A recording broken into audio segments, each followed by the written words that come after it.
പേരെന്ന് പറയൂ. പേര് സിത്താര യാസ്മിൻ, സ്ഥലം കണ്ണൂർ പയ്യന്നൂര്. എല്ലാവരും ഉണ്ടല്ലോ, ആഘോഷം അടിച്ചു പൊളിക്കാൻ തീരുമാനിച്ചു. അതെ, തീരുമാനിച്ചു. കുറേ നാളത്തെ കഷ്ടപ്പാടാണ്. 5 വർഷം ഇതിന് ഇൻ്റർവ്യൂവിന് വേണ്ടി മാത്രം തന്നെ ഞാൻ കഷ്ടപ്പെടുന്നത്. 4 അറ്റംപ്റ്റ് ഞാൻ ഒറ്റയ്ക്ക് തന്നെ നോക്കി, പക്ഷെ എങ്ങനെയും പറ്റുന്നില്ല. പരമാവധി ഇൻസ്റ്റിറ്റ്യൂട്ടിലെല്ലാം പോയി നോക്കി. ഏകദേശം ഞാൻ ഈ CA കയറിയിട്ട് തന്നെ ഒരു 3-4 ഇൻസ്റ്റിറ്റ്യൂട്ട് പഠിച്ചിട്ടുണ്ടാവും. പക്ഷേ 4ാമത്തെ അറ്റംപ്റ്റിൽ എനിക്ക് തോന്നി എന്തോ നടക്കുന്നില്ല തോന്നിയിട്ട് ഈഗിൾസ് എനിക്കൊരു ഫ്രണ്ട് റെക്കമെൻഡ് ചെയ്ത് അങ്ങനെ ഞാനിവിടെ വന്നു. ഫസ്റ്റ് അറ്റംപ്റ്റ് ഞാൻ പാസ്സായി. അത് നല്ല മാർക്കോടെ പാസ്സായി, നല്ല എക്സംഷൻ കിട്ടി. ഇതെൻ്റെ സെക്കൻഡ് ഗ്രൂപ്പിൻ്റെ ഇതാണ്. സെക്കൻഡ് ഗ്രൂപ്പും ഫസ്റ്റ് അറ്റംപ്റ്റിൽ തന്നെ കിട്ടി. അൽഹംദുലില്ലാ. എനിക്ക് അങ്ങനെ നന്ദി പറയണമെന്ന് അറിയില്ല ഈഗിൾസിനോട്. ഈഗിൾസിനോട് മാത്രം. പിന്നെ സപ്പോർട്ട് ചെയ്ത ഫാമിലി ഒന്നും പറയാനില്ല. ഞാൻ എത്ര ഫെയിലായിട്ട് എൻ്റെ ഫാമിലി ഇതുവരെ എന്നെ ഒന്നും പറഞ്ഞിട്ടില്ല, ഒരു ചീത്ത ഒന്നും പറഞ്ഞിട്ടില്ല. എനിക്ക് അറിയില്ല എന്തിനാ പറയാത്തതെന്ന് എനിക്ക് അറിയില്ല.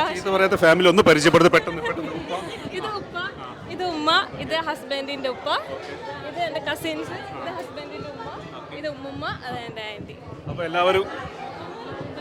എല്ലാവരും കൂടി സന്തോഷം ഒന്നിച്ച് കൊണ്ടുപോകാൻ വേണ്ടി വന്നു. അതെ, ഒന്നിച്ച് കൊണ്ടുപോകാൻ വേണ്ടി വന്നു. അപ്പോൾ ഈഗിൾസ് നമുക്കറിയാം, എല്ലാവരും പറയാറുണ്ട്, പുറത്തൊക്കെ പറയാറുണ്ട് പട്ടാളച്ചിട്ടയാണ്, അല്ലെങ്കിൽ അവിടെ അങ്ങനെയാണ് ഇങ്ങനെയാണ് എന്നുള്ള രീതിയിലൊക്കെ പറയാറുണ്ട്. പക്ഷെ അതൊക്കെ ഉള്ളിൽ വന്നപ്പോൾ എങ്ങനെയാണ് തോന്നിയത്?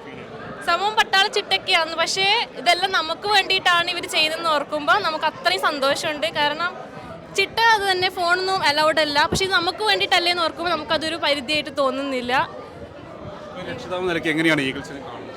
ഈഗിൾസ് വളരെ സ്ട്രിക്റ്റിലുള്ളതുകൊണ്ടാണ് ഇവരൊക്കെ ജയിച്ചത്, അല്ലെങ്കിൽ ഇവർ ജയിക്കാൻ സാധ്യതയില്ലായിരുന്നു. കണ്ണൂരിൽ നിന്ന് ഇവിടെ വിടുമ്പോൾ ഒരു പേടിയൊക്കെ ഉണ്ടായിരുന്നു. ജയിക്കുമെന്നുള്ളൊരു, കാരണം ഇതിൻ്റെ അങ്ങനെയാണല്ലോ CA പൊതുവെ പറയുന്നത്. പക്ഷേ ഇവിടെ വന്നപ്പം മനസ്സിലായി അത് കുഴപ്പമില്ല. നിങ്ങളുടെ ചിട്ട കൊണ്ട് തന്നെ, ഈഗിൾസിൻ്റെ ആ ചിട്ടയോടെയുള്ള ഇതുകൊണ്ട് തന്നെയാണ് ഇവർ ജയിച്ചത്. മൊബൈലൊന്നും ഇല്ലാത്തൊരു ജീവിതമായിരുന്നു. അതെ, അങ്ങനെ തന്നെ വേണമായിരുന്നു. അല്ല, അത് വേണമായിരുന്നു, ഗുണമായിരുന്നു. അതാണ് ഗുണം ചെയ്തത്. എങ്ങനെയാണ് ആ ജീവിതം, മൊബൈലൊന്നും ഇല്ലാത്തൊരു ജീവിതം? 1 മണിക്കൂർ മാത്രം ഫോൺ കിട്ടുമായിരുന്നു, പിന്നെ ആരും വിളിച്ചിട്ട് എത്തലില്ല. പക്ഷേ എന്നാലും പ്രശ്നമില്ല, പേരൻസിന് അറിയാം നമ്മൾ സേഫിൽ സ്ഥലമാണെന്ന്. അതുകൊണ്ട് തന്നെ അവർക്കും ബേജാറില്ല, നമുക്കും ബേജാറില്ല. പ്രധാനമായും ലത്തീഫ് സാറിൻ്റെ ഒരു വളരെ മോട്ടിവേഷൻ. ലത്തീഫ്, നമ്മൾ എക്സാമിന് എത്ര പഠിച്ചാലും ആ ലാസ്റ്റ് സമയമാകുമ്പോൾ നമ്മൾ എന്തായാലും ഡൗൺ ആവും. അപ്പോൾ ഈ ലത്തീഫ് സാർ ഇടയ്ക്കിടയ്ക്ക് മോട്ടിവേഷൻ നമുക്ക് തരും. ആ മോട്ടിവേഷൻ ഒരു പ്രാവശ്യം കിട്ടാൻ മതി, പിന്നെ നമ്മൾ മോട്ടിവേറ്റഡ് ആവും, പിന്നെ നമ്മൾ ഇരുന്ന് പഠിച്ചോളും, ഒരു പ്രശ്നവുമില്ല.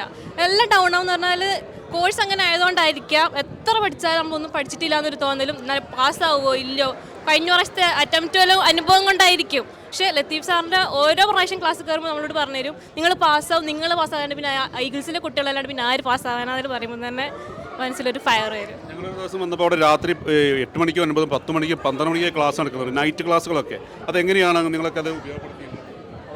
ആക്ച്വലി അത് നമുക്കല്ല, ഫൗണ്ടേഷൻ കാര്യമായിരുന്നുണ്ടായിരുന്നു. അത് നൈറ്റ് ക്ലാസ് നടക്കാറുണ്ട് സ്വാഭാവികമായും. അത് നല്ലൊരു കാര്യമാണ്. കാരണം മാക്സിമം നമ്മൾ പഠിക്കണം, മാക്സിമം ക്വസ്റ്റ്യൻസ് പ്രാക്ടീസ് ചെയ്യണം. ഇപ്പം എത്ര പഠിച്ചാലും ക്വസ്റ്റ്യൻസ് പ്രാക്ടീസ് ചെയ്താലേ നമുക്കിനി എന്തും ചെയ്യാൻ പറ്റൂ. അതുകൊണ്ട് തന്നെ ഈഗിൾസ് പരമാവധി ക്വസ്റ്റ്യൻസ് കണ്ടുപിടിച്ച് നമുക്ക് ചെയ്യാൻ തരുന്നുണ്ട്. അതുകൊണ്ട് തന്നെ വളരെയധികം ഞങ്ങൾക്ക് ഉപകാരപ്പെട്ട്. എനിക്കാണെങ്കിൽ സെക്കൻഡ് ഗ്രൂപ്പിന് 3 എക്സംഷൻ ഉണ്ട്, ഫസ്റ്റ് ഗ്രൂപ്പിൽ 2 എക്സംഷനും ഉണ്ട്.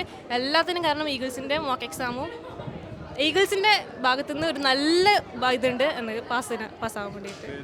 സാജിദ ഉമ്മയാണോ? ഈഗിൾസിൽ വരുമ്പോൾ മോളെ പാസ്സായിരിക്കുകയാണ്, എന്താണ് പറയാനുള്ളത്? ആദ്യം തന്നെ ഈഗിൾസ് കണ്ടുപിടിക്കുമായിരുന്നെങ്കിൽ ഇവൾ ഫസ്റ്റ് തന്നെ പാസ്സാവുമായിരുന്നു. പക്ഷേ ഇത് ലേറ്റായിപ്പോയി, 2-3 വർഷം വേസ്റ്റായി പോയി നോക്കുമ്പോൾ ഒരു വിഷമമുണ്ട്. സന്തോഷമുണ്ട്.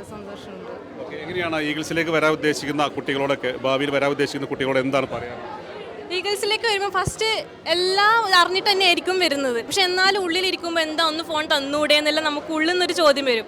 പക്ഷേ ഇതിനെല്ലാം ഉത്തരം ലാസ്റ്റ് റിസൾട്ട് വരുന്ന നമുക്ക് മനസ്സിലാവും അവരെന്തുകൊണ്ടാണ് ഫോൺ തരാൻ, ഇത്ര റെസ്ട്രിക്ഷൻ എന്തുകൊണ്ടാണ് വെച്ചതെന്നെല്ലാം ആ റിസൾട്ട് ഡേ നമ്മൾ വിചാരിക്കും എന്തുകൊണ്ടാണ്, അന്നേരം നമുക്ക് മനസ്സിലാവും. അതുവരെ നമ്മൾ ഉള്ളിൽ ടെൻഷൻ ഉണ്ടാവും, പക്ഷേ ആ റിസൾട്ട് വരുന്ന അന്നാണ് നമുക്ക് മനസ്സിലാവുക അത് എന്തുകൊണ്ടാണ് ഇവരിങ്ങനെ റെസ്ട്രിക്ഷൻ വെച്ചത്, ആർക്ക് വേണ്ടിയിട്ടാണ്. എന്താണ് ഈഗിൾസിലേക്ക് വരാൻ ഉദ്ദേശിക്കുന്നതോട് പറയാനുള്ളത്? ഈഗിൾസ് സെലക്ട് ചെയ്തു എന്നുള്ളത് തന്നെയാണ് ഏറ്റവും വലിയ മഹത്തരമായിട്ട് പറയാനുള്ളത്. വളരെ നല്ലതാണ്. നിങ്ങളിപ്പോൾ CA പഠിക്കുകയാണെങ്കിൽ ഇവിടെ ഒന്ന് പഠിക്കണം, എങ്കിലേ ജയിക്കാൻ കഴിയുള്ളൂ എന്നാണ് തന്നെ അഭിപ്രായം.